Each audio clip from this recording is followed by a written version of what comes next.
Continuing with our core series now is our anti-rotation press. So we're really trying to prevent movement here or motion, any type of turning here, any type of torque. So with this, we're going to press straight out in front of us, keeping a straight line, pressing, hips forward, hips not back, toes dug into the ground, hold, press and hold. From there, there's different type of variations and progressions. From the baseline or tall kneeling position, we can get into a half kneel position. We're here now, outside leg is up, press, hold. Our standing, our athletic stance.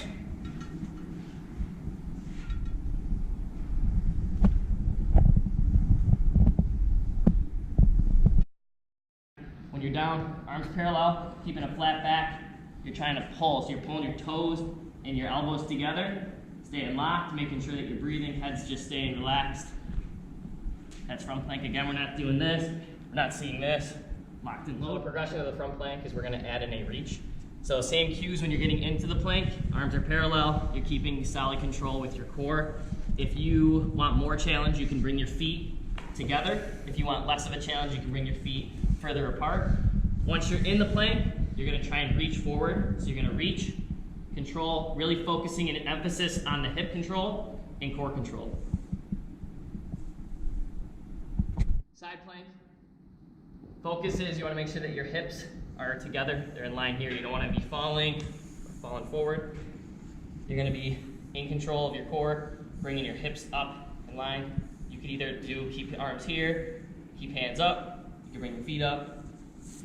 It's all about the progression of the athlete. So to add another progression onto our side plank, we're going to do an anti-rotation exercise. The focus is side plank fundamentals, so you want to have strong core stability, and then you're going to add in a row. So once you get into your side plank position, again, your hips are in the proper position. You want to focus on taking either the band or whatever weight you're using, and you're transitioning that band to your hip. Try not to pull it towards your chest. You're going to pull it down towards your hip, staying in control for the entire exercise. So furthering progression of the plank, this time you're going to be in a tall plank position, so push-up position. Again, more challenge, bring your feet together. Less challenge, open your feet a little bit wider. Once you're in this position, you're going to focus on staying in control with your core and your lower back. You're going to tap your shoulder, so find that stability. You're reaching up. Think about widening those hands as you're planting down, trying to keep your core in the same position as you're performing the exercise. This is our tall plank position with a dumbbell pull-through. With this, preventing hips from moving, pulling through, keeping the hips as still as possible. Is the exercise ball rollout. Big focus is you want to make sure that your feet are at 90 through your toes. You're going to stay as tight through your core as you can. You're going to have your arms reaching out. You're going to not cross your hands, you're just going to put them together. When you start, you want to make sure that this exercise ball is at the proper distance. So your fingertips are going to start right on the top, in line, so that you're not reaching, you're not falling back. In line, you're going to take a breath in. On the exhale, you're going to extend, engaging your core, and then you're going to pull back all through using the core. Body saw, there's a lot of different ways you could do it. You could either have placemats to put under your feet. Other ways is you can improvise and use a foam roller. The foam roller is just going to sit right underneath your shin.